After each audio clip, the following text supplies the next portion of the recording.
Hello and welcome to another FPL Advice video. Today we're going to review my Game Week 5 team. We're going to take a look at my Game Week 6 team selection and also a couple transfer options I'm looking to make before the deadline. But before we get into it, please make sure to like this video, subscribe to the channel if you're new.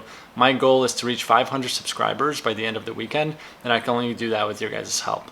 As you can see, I had a pretty poor week. My overall rank did drop to 102k. However, it is worth noting that I am only 8 points away from being in the top 50k. So as you can see, it's a very tight race, and I know a lot of people ahead of me have already used their wild card, triple captains, and bench boosts. So I think I'm in a pretty good spot right now. I did not think Foster was going to start. If I did know that, I definitely would have started him over Sanchez, as Brighton did play Leicester. So Sanchez did give me only 1 point. Not a single clean sheet from my team, which is extremely disappointing, especially when I do have pretty good defenders in there and defenders that don't cost very little, right? I know a lot of people have 4 million defenders, where a lot of mine I have Trent, who's 7.5 million, Sofal 5 million, Shaw 5.5. So it's very sad to see that I did not get a single clean sheet in Game Week 5. Ayling did pick up a knock, so we'll have to see what Bielsa says in the press conference before the weekend. To continue Man U's poor run of clean sheets, yet again, Shaw provides me with only 2 points, and then also Sofal provides me with only 1 point. So pretty disappointing there. Trent was a shock to every single FPL manager, as I know many of you have him. Not a single person knew that he was ill, so everyone started him. And the person that came in off my bench for him was Brownhill, who did only get me 2 points. And he was actually one of the 3 midfielders to get me 3 points, which is pretty disappointing. Thankfully, Salah was there to save the day. Mo Salah got me 24 points as I captained him. The other 2 Man U assets were Fernandes and Greenwood in my team. Fernandes was so unlucky to get 0 returns, as he honestly should have gotten an assist. There was also 2 penalty chances that could have been penalties, so it would have been good to see who was on them, whether it is Ronaldo or Fernandes. Fernandes also had a very good shot that honestly could have been a goal, but it was a bit unlucky and hit it off the post. So again, 3 midfielders in my team that got me 2 points each, which is very disappointing, but thankfully Salah was there. Last week, I transferred in Rafinha for Benrahma, and he received 8 points, where Benrahma received 10. So I'm a little disappointed with that. I don't think that Benrahma is going to be getting 90 minutes every single game week, so I'm still happy with the fact that I brought in Rafinha, although he did pick up a knock, so we'll kind of have to see what Bielsa says about him, Ayling, and also Bamford for anybody that has Bamford in their team. And up top, Tony finally has provided me with returns. I don't think it was worth the 0.2 million that I've already lost on him, but obviously I will take the 12 points in a game week where I really needed it. Not many FPL managers own him, so this really kind of helped me boost my score to get more than the average. And then another player that I brought in for DCL last week was Jimenez, and then another week, another blank. So we'll kind of see what he does against Southampton this week. If he does not perform, I feel confident transferring him out. Obviously, he's had so many chances and so many good game weeks, and if he just can't finish them, I don't think there's a point of having him in your team. As for Game Week 6, in goal, we start with Sanchez against Crystal Palace. I do think it's worth considering Foster against Newcastle, as they are playing Newcastle at home. However, I do feel more confident in Brighton's defense than Watford, so I do think I will still go with Sanchez in goal, but it is something to consider and something to take a look at.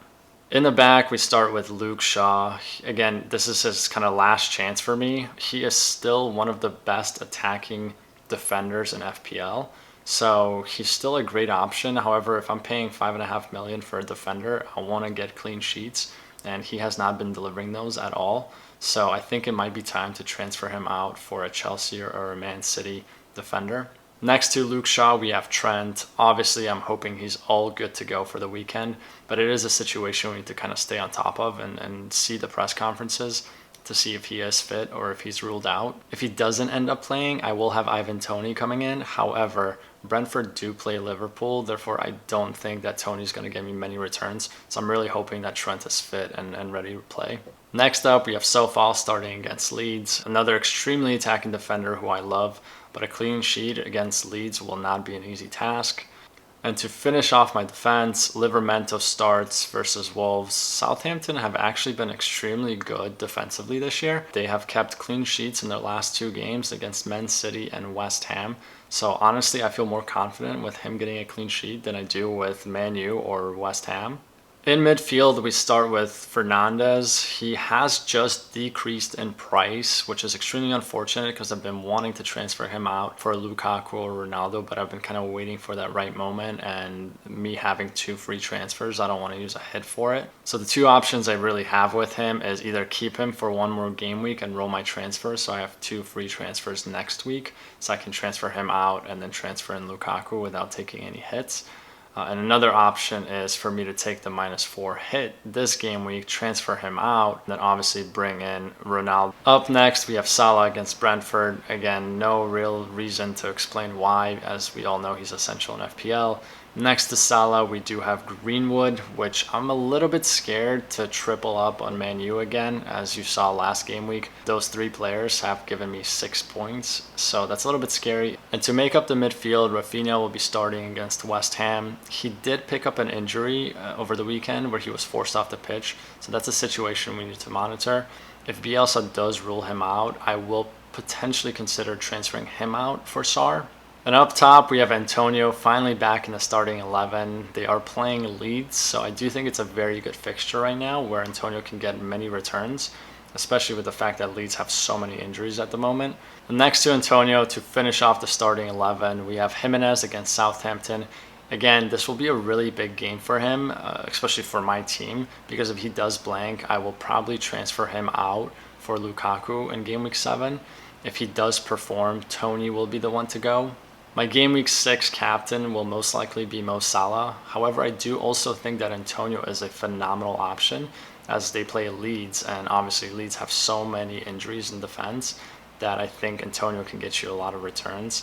But I do think that Mo Salah is more reliable, and I trust him more to kind of get me a goal or an assist. On the bench, we have Foster, Tony, Ayling, and Brownhill. So I feel confident that even if some of my players are injured and are ruled out for game week 6, I do have enough players that can come in and kind of fill in the spot and get me those 2 or 3 points. As for my transfer ideas for game week 6, it really comes down to waiting and seeing what happens with Rafinha.